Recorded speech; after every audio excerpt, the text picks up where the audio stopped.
Thank you for joining us. I'm Charlene. I'm an Army veteran, a proud military spouse, and Senior Vice President at AAFMAA, the American Armed Forces Mutual Aid Association. Well, today we have a topic of military spouse employment.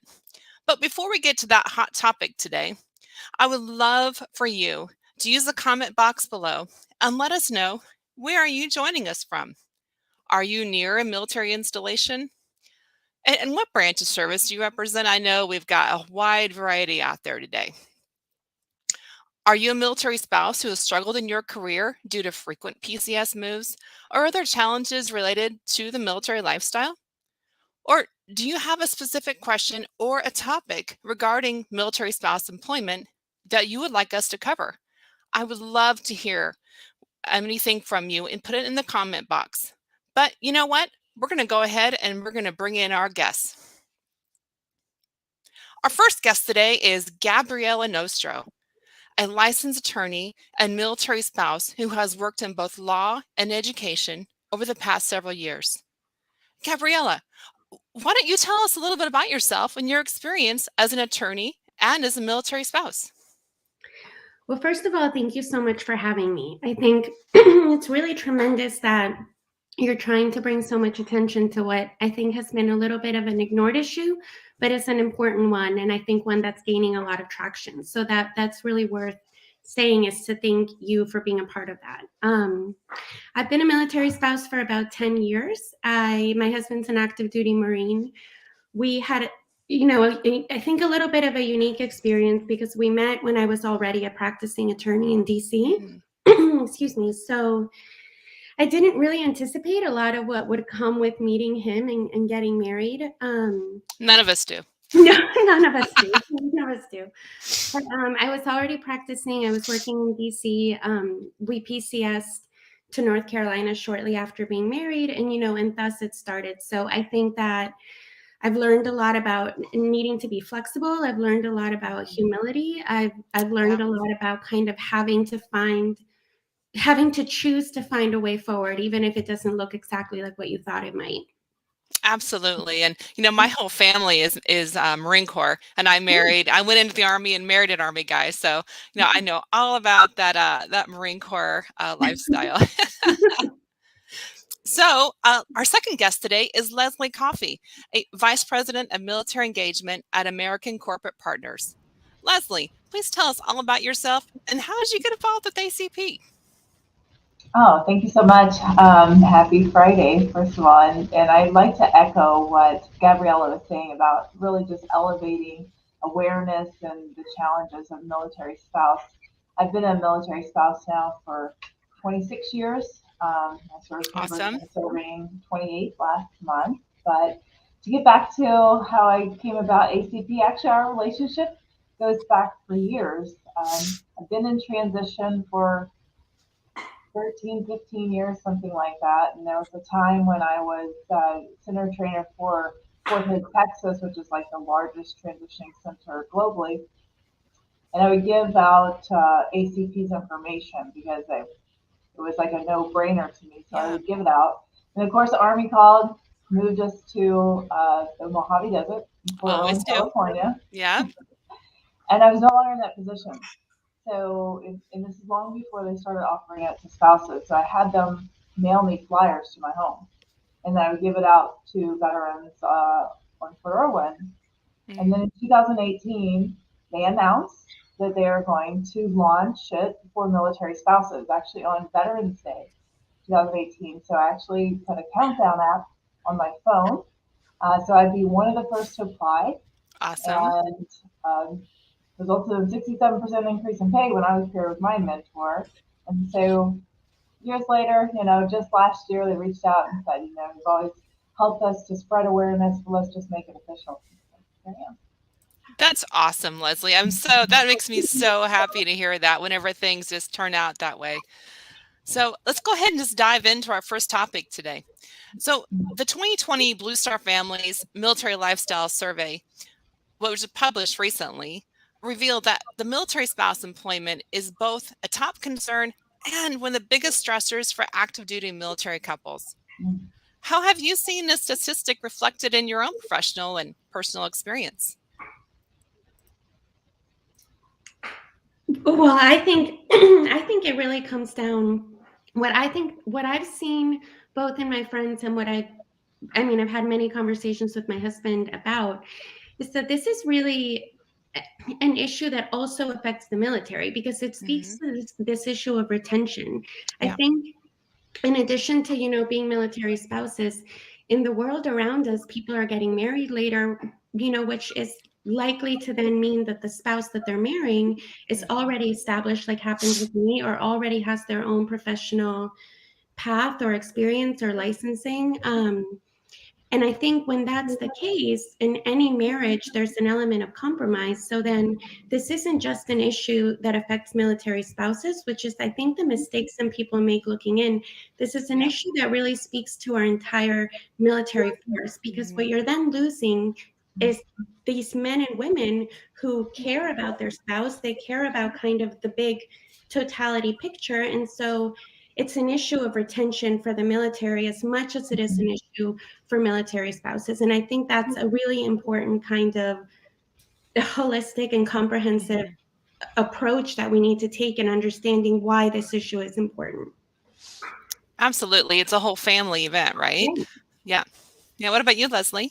Yeah, so again, for echoing what Gabrielle was saying, being in transition, I would often ask service members like why they're leaving the military, and time after time it was to stabilize one of two reasons: kids' education or spouse employment. That's why they were leaving the military. And so, but for me personally, as a seasoned military spouse, in 26 years, our last PCS was the first time I was able to maintain my position. Um, and honestly, that was probably because of COVID. It was a Yeah. previous position, but we wrapped up 6 moves in 8 years. And, it's that having to start over, climb the ladder, prove your worth, and then, you know, the Army decided for me, it's the Army, decided for me to resign every position prior to my last PCS. I even owned my own career center, and I had to interview and find my replacement, uh, Oh my which was gosh. which was one of the most challenging parts I think in this journey. But and employees don't necessarily understand. For me, I had a district manager, even though it was my employment center. There were several locations, and my manager was trying to see about keeping me, was offering raises, and just let your service member go ahead. But we had always made a pact that the military separated us enough involuntarily, so we weren't going to voluntarily separate. But you know, having to start over that search anywhere from Fairbanks, Alaska, to the Mojave Desert in California, and that's absolutely the impact it's had on my career. Absolutely. And it's such an impact on so many different families. And we're forced to make these decisions. And, there was a 2022 white paper published by National Military Spouse Network that stated that while military spouses have a higher unemployment and underemployment than their civilian counterparts, but they also have the higher levels of education. So if education's not the issue, what is the issue in your perspective or your experience that you've seen? Well, I think this is a really good question. And I think it really, in some ways, is the question that's at the heart of the challenges. And so I think it's a three-part answer, at least for me, from my perspective. I think one, you have the issue of reputation. You can have all the education that you want, all the licensing, but at some point, as you progress, reputation really has an impact in how you're referred, how you get jobs, how people know you. And if you're moving every 2 to 3 years, it's really difficult to build that. It's possible. It just certainly doesn't mirror our professional counterparts who are able to kind of establish themselves within a professional community in a more lasting way. The second issue, which I speak about at length in my articles, is licensing. If you're in a profession that requires a license, that's a whole other hurdle every time you move. And kind of lastly, the other, I think, really big factor at play here is just luck. I mean, you can get the license, you can have a good reputation, but if you're only ever somewhere for 2 to 3 years, you also need to hope that the job that you want is coincidentally open. So I think when you look at reputation, licensing, luck, and how that interplays, I think it kind of it sets up a difficult equation for just having it perfectly aligned, regardless of education. Mm-hmm. Mm-hmm. Absolutely. That's a great point, Gabrielle. It's all about, where that alignment lies. What about you, Yeah. Leslie? So I could say actually my education path was also challenging as well. When I went through, I actually went to 7 different universities for my undergrad as being a military spouse. And because online education wasn't, as big back then, luckily I did complete my MBA with one institution. But once you do have that education, that constant moving, it's really about the networking, right? Um, you're having to find new people and really try to get that reputation, as Gabriella was saying, and visibility is everything, your network is everything. I think there's like 85% of opportunities come from your network. So if you're going in somewhere and you're brand new to the area and I think back with my children, the hardest question always at the very beginning when we're enrolling in school is who's that emergency contact, right? So if you can't even identify who can pick your child up in an emergency, how are you supposed to get in and really have opportunities from your network? So I think that is a bigger struggle. If you're not on a path that requires a license or some type of credential, obviously that is a huge challenge. But if it's really just that, you just need that education, then it comes down to the challenge with networking and having to move constantly. That emergency contact, I tell you, that has gotten me so many times. It's so nerve-wracking. So both of you mentioned misconceptions. And is there any advice out there or comments you've received about military spouse employment that you don't think are really accurate? I think for me, it's this idea that we're okay with the status quo. I think it's very dismissive of what we have accomplished outside the military, what we've accomplished in our own right. And I think we're all military spouses in part. We've all stayed in this path because we support our service member and we support this country's military, regardless of branch. But I think it's very dismissive to be like, well, you know what you were getting into. I mean, I can't say how many times I've heard that. And so I think this idea that, well, they're in the military, so you knew, it's just so dismissive and it assumes that we're okay with the way that things are. And I think kind of the movement that we're seeing and the voices that are coming up are saying, no, it's not mutually exclusive. It doesn't have to be that we support our service member in the military, but we're not taking away from that because we want to be able to do what we're capable of doing. We're smart, we're motivated, we worked hard, and there's no reason that can't, it might not exist perfectly, but there's no reason that it can't kind of work together. So I think for me, that's the thing that I think people get the most wrong, is that we're just okay with the status quo. Absolutely. Absolutely. That misconception out there is just so Right. real. And I think we've all faced that. What has been your experience, Leslie? So this can be a little bit of a sore spot with me because I've had some, not only employers, but I have had even search engines that we recognize that want to identify military spouse type of positions. And over again, they're recommending entry level.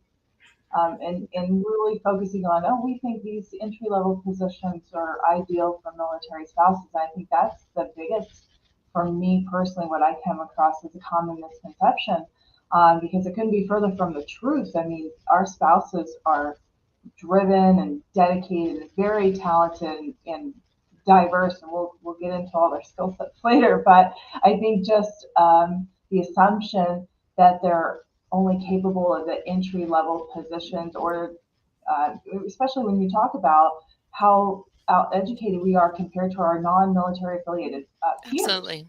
Mm-hmm. Yeah, and I think we can fill positions throughout all levels of an organization.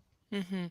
I know that for me personally, whenever after taking a career break, when I re-entered the workforce, that I even myself was, thinking, looking at entry level, when I had to stop Yeah. myself and say no. Well, why am I doing that to myself? Even, that just because I'm moving doesn't mean I have to start at the bottom every single time, or to give myself some credit and some grace, really, in that. Um, so there are so many different misconceptions that we've already talked about, and what would be the first steps that you'd advise a military spouse to take when approaching a new career or a current career? Well, I think I would say that you need to accept from the get-go that your path is all about how proactive you are. I mean, nothing's going to fall into your lap. No one's going to just magically know you when you get to a new place. So it really is about being proactive. And I spoke about humility earlier, and I think, that's so hard because it's hard to balance kind of recognizing your reality, which is like you might have to volunteer or you might have to just kind of put yourself out there, with what you were saying, Charlene, about it's okay to also say, no, I've moved past this, I'm eligible for these other positions instead, or I'm not going to volunteer because I deserve to be paid. So I think finding that balance for yourself, I think is really, really hard. But I really would say that you need to network, you need to put yourself out there, you need to just cold call people, or you need to reach out and say, hey, I think I can do this. Is there anything that might work? And along the way, that might look like taking a job for a little bit that you wouldn't think you would do. When we moved, so I practiced for 3 years before I married my husband, and then we moved to North Carolina, and I took the bar, which was not something I ever anticipated doing, was taking a second bar. Now I have three, but I took the North Carolina bar and I passed, and I ended up working completely for free for the DA's office for 3 or 4 months.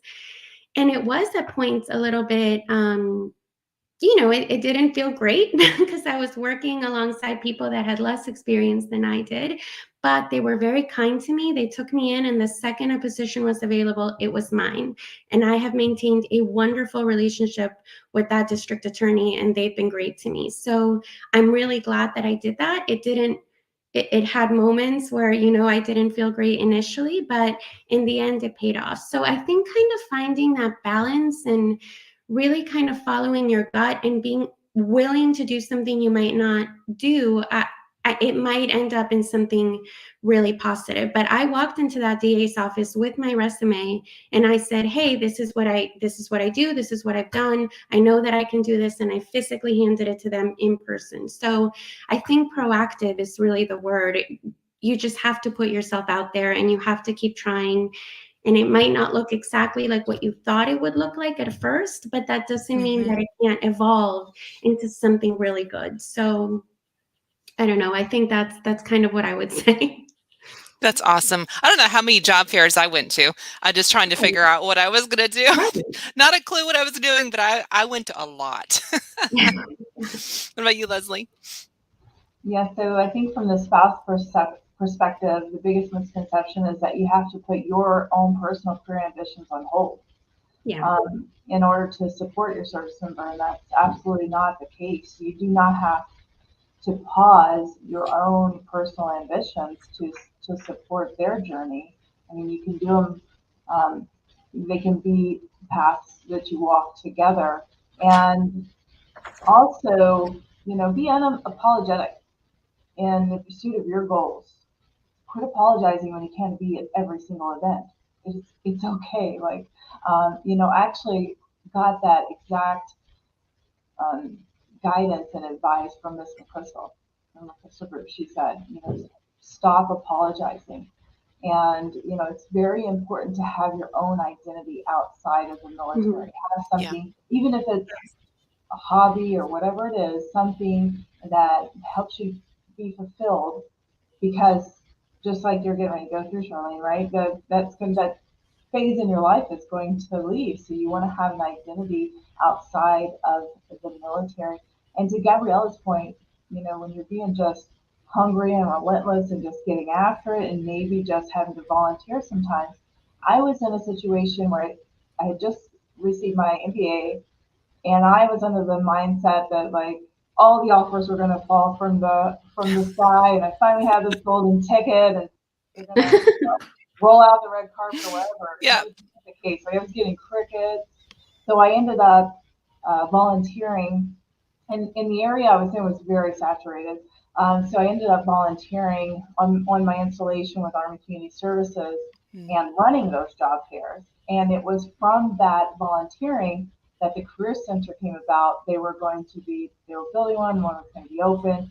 And they said, you know what, you need to interview Leslie. She knows what she's talking about. And so from volunteering is when I actually cut the ribbon with the mayor for opening my own Career Center. So, That's awesome. That's awesome. It's funny how all that comes about, and it's definitely not by luck. It's by hard work. So I just love this discussion. It's just hit so close to home. And if you're just joining us right now, well, so welcome to our live stream. We're currently talking about military spouse employment. We've just covered some common challenges facing our community, and now we're going to dive into licensures that are needed for certain careers.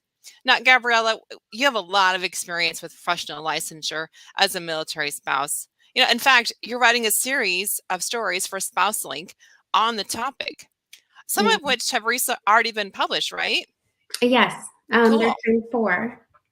And so what has been your experience, Ben? And what did you learn while researching those stories? Well, I've learned a lot, both in my own profession for being an attorney and also just in other people's professions as well. And I think I would say that I take away kind of 2 things so far from what I've learned. And one is it's very positive, and that's that remote work is really becoming more and more of an option. And with that come a lot of really good things. It's not perfectly clear yet. It's not completely established. There's a lot still in the works. And obviously, some of this came about as a result of COVID. But it is hopeful that we're moving in a direction in which remote work will allow for more longevity in terms of our, professional involvement. But the other thing I've taken away from it that I've really loved is this idea of connectivity. I think that as much as my articles, and I think I'll talk about this in a little bit too, but as much as my articles are offering very concrete, resources and advice for a specific profession to profession, I think it's also highlighting how military spouses just really need to link up with other military spouses that have the same struggles professionally that they're having. Because when that link happens, so many good things come from that. Either that might be kind of joining together and being like, no, let's fight these licensing rules, and putting pressure on our, respective state boards as a group, or it really might just be feeling validated that you're not alone.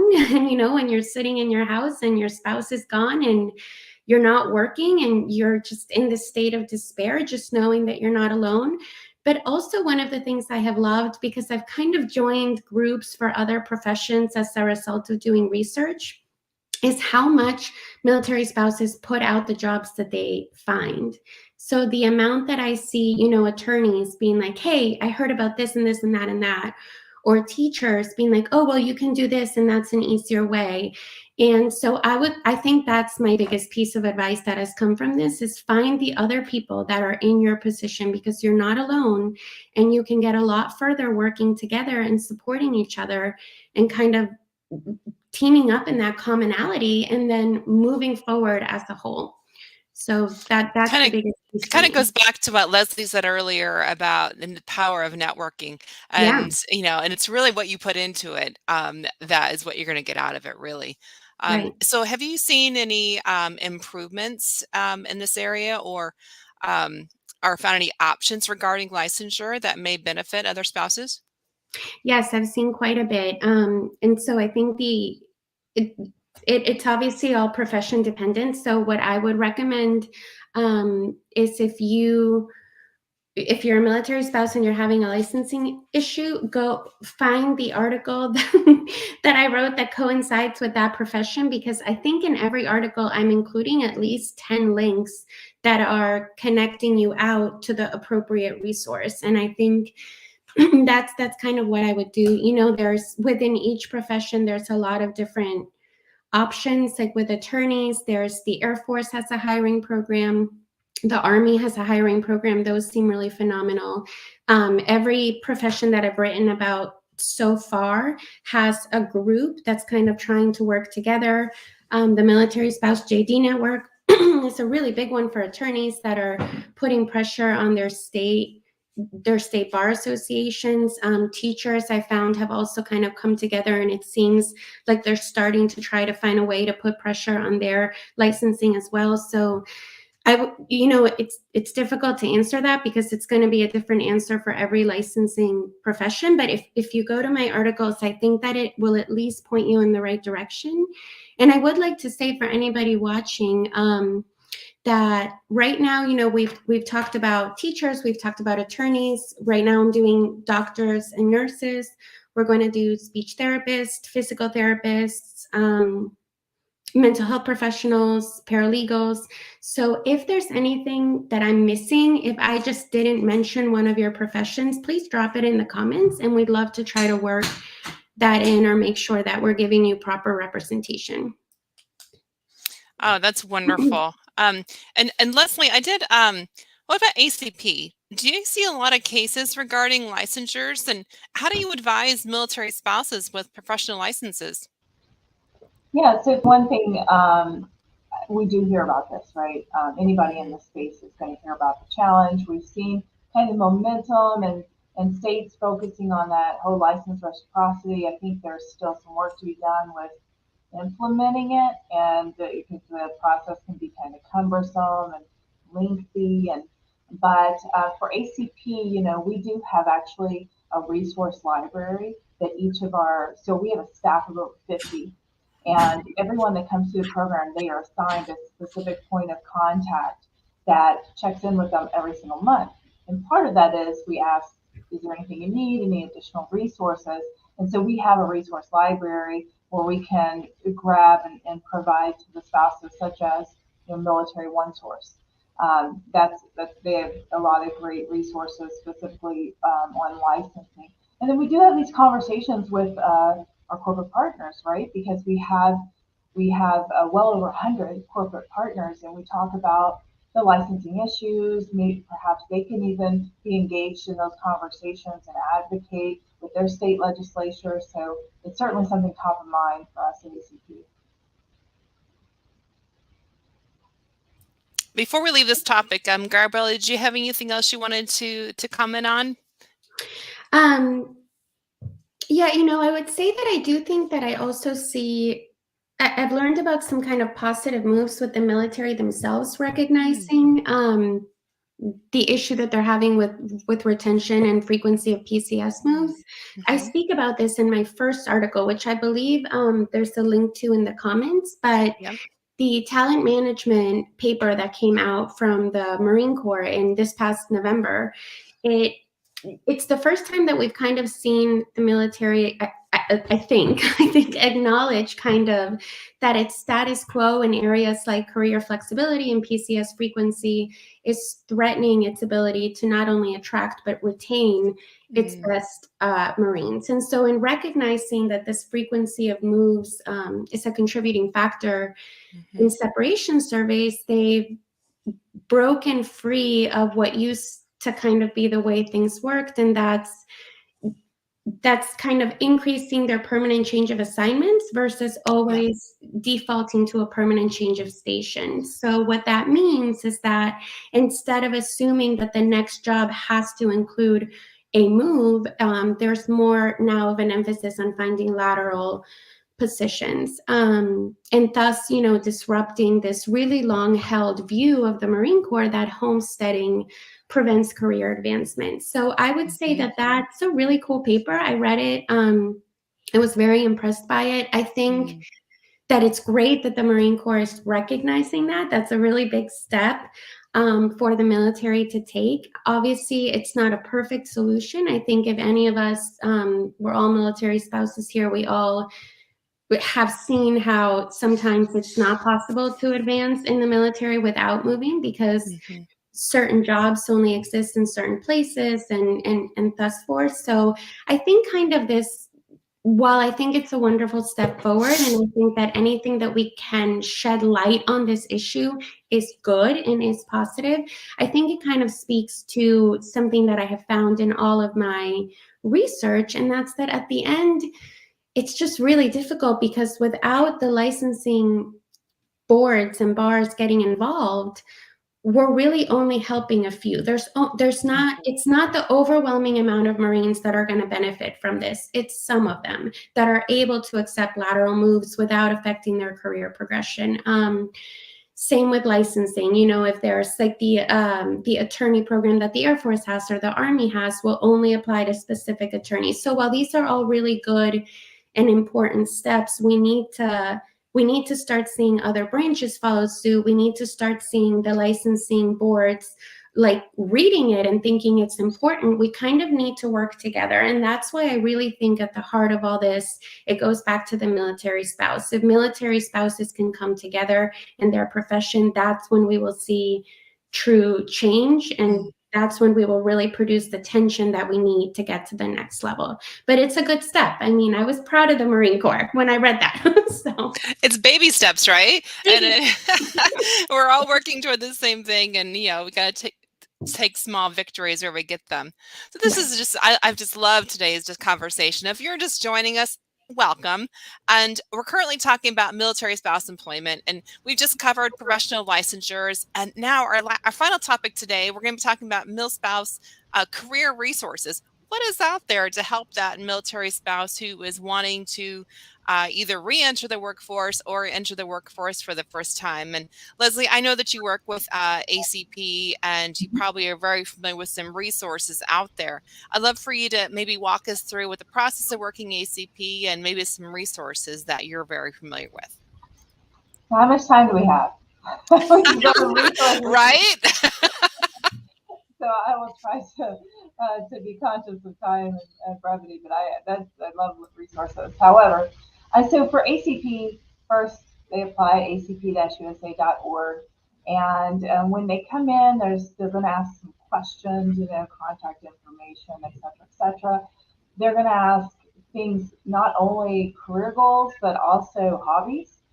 There's a reason for that, but and you can be completely undecided. Like, in order for the one-to-one customized mentorship, actually, our mentors really, really shine at helping you to figure out that next great career and how to get there. So they do not have to have that career path figured out. That's what's most important. But after they submit an application, then one of that staff I was telling you about, those phenomenal professionals, they're going to get there on the phone, and they're going to ask things like, what do you like to do in your spare time? What are your hobbies? For me, I'm a huge basketball fan. Maybe you like basketball, or maybe you're excited for the Super Bowl on Sunday. Maybe you like photography and you want to launch, a side photography business. Because what we have found when because we actually customize the pairs. It is not an algorithm. It's not, Match.com. These are dedicated staff that are doing a lot of research to find who they think is their best fit for you. So they take into account those interests and hobbies, because if we align you not only on career goals, but also, those commonalities, then that relationship can really develop over the course of a year. And then, once we're paired, we don't pair you and forget you. We actually do check in every single month, see how things are going, if you need additional resources or support. And then lastly, I would say, even prior to pairing, we give you the option. We present you with who we think is the best fit. Like, for me, I couldn't talk to my mentor fast enough. Like, I wanted her the next day. Her name's Dana. But you can say, you know what, can we keep looking? Or you can say, like I did, yes, please, tomorrow. So that's kind of our process. For other resources, There's so many. It's a blessing, right?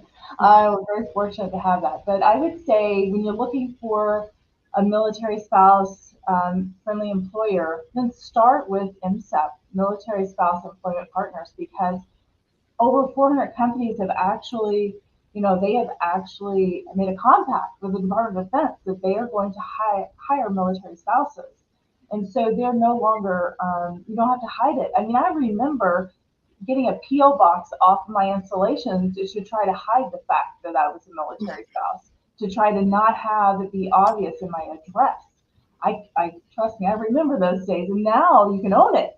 You can have ownership of being a military spouse and know that you have over 400 organizations or companies that have made this pact with the Department of Defense that they're going to hire military spouse. So SECO, which is spouse education and career opportunities, another free resource. You just have to have a DS login, which is through your DEERS. Hiring Our Heroes. I'm a volunteer with the Military Spouse Professional Network. There are 61 last count, there could be more, last count globally. And the whole purpose of that is to have a network when you land that's already kind of integrated into the community. Additional vets industry, they host military spouse specific mixers where they have recruiters and all there to support our military spouses, as well as 4Block has a specific military spouse career launch. I'm actually an alumni of that as well. Blue Star Families has a spouse force, and they have career-a-thons all the time. And then lastly, I will say USO Transition. As they are helpful because in I think 18 or 19 locations, because their thought is military spouses are always in transition, so you can go to them at any time. Wonderful. Thank you. I know I've used several of those myself, and they're just great organizations. And it's amazing that they keep on growing and that it's not, that it's not stagnant. It's very dynamic and it's wonderful. So I do have one final question for everyone today, that if you met a new military spouse coming in your area and you had one piece of advice to give them, either about careers or whatever, what would that advice be to them to help them be successful? I think I would say kind of what we said before about it being a balance of humility and being proactive. But then I think I would also tell them to not underestimate what they have to offer based on being a military spouse. So I think, it's really easy for an employer to come in and say, well, you know that you're going to leave in the next 3 years. But first of all, you never know when somebody's going to leave when you're hiring them. So that's something that's always kind of bothered me. Like, you don't know how long this person's going to be there for. But to kind of then highlight that as military spouses, we have earned this, like, we've learned this ability to integrate that is so important and not to be dismissed. I mean, I've worked in very rural parts of North Carolina, and I've worked in, the middle of Washington, D.C., and I've integrated into both professional settings as though that's truly where I belonged. So the ability to do that, the emotional intelligence that I think a military spouse kind of has picked up along the way, I would tell a military spouse to focus on that and to not be afraid to say, hey, you know what, like, I've worked in all these different settings. I've we were talking earlier before this started with COVID. I've managed to teach my children at home because they couldn't go to school and not get fired from my job, or continue volunteering, or been active in my spouse's, battalion. I would say to unapologetically highlight what you have done, even if that doesn't look like a traditional professional setup. And we were talking about this a little bit before the call, and I think that is such an important point. So that's what I would say to a military spouse is don't walk into that room or that phone call or kind of that situation already selling yourself short. What you've done is incredible. If somebody doesn't want to see that, you go to the next person. Like, you don't let that person make you feel like you aren't enough or what you've done doesn't have value. And I think people really do gravitate to that confidence, and if you can make somebody see something from a different perspective, it makes them pause and it makes them think, oh, wait a minute, this person might have something to offer. So I would say just don't give up. It's not going to be an easy road. It's not going to be perfect. It's not going to look like what you thought it was going to look like, but it's still a road. You can still kind of walk it and you can still advance. So that's what I would say is don't give up and be proud of what you've done, even if it's not a traditional 9-to-5 job. So Wonderful.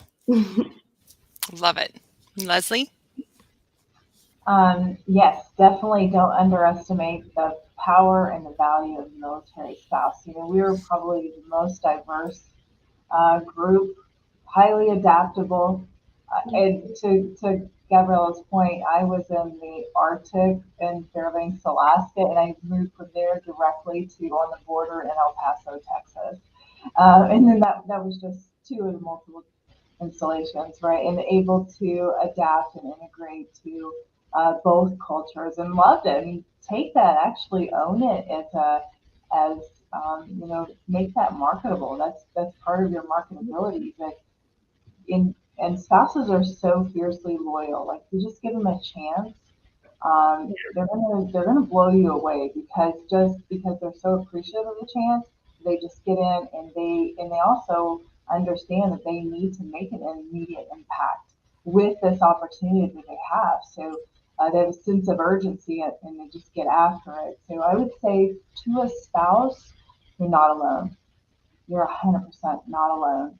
Please never feel that way. Utilize those resources that I mentioned earlier. You can reach out to me. I'd be happy to assist. But just know you have an entire community out here rooting you on, standing by, ready to assist, and be resourceful. Don't be shy. Network and ask for help. Absolutely. I've just loved this conversation today. And, it's just been so, and just enlightening to me. And I just thank everyone for joining us today. And I really want to thank our guests today, Gabriella and Leslie, for sharing your wealth of knowledge, your experience with other fellow military spouses. And if you're a military spouse out there and you've been encouraged today, we'd love to hear from you. Put it in the comments, and we would love to get back to you. And first of all, just don't ever feel alone, and own your journey, and you'll be prosperous wherever you go. So thank you again for joining us, and we will see you next time in our next episode. We'll have a wonderful discussion then. Have a great day, everyone. Thank you. Thank you for having me. Bye. Thank you.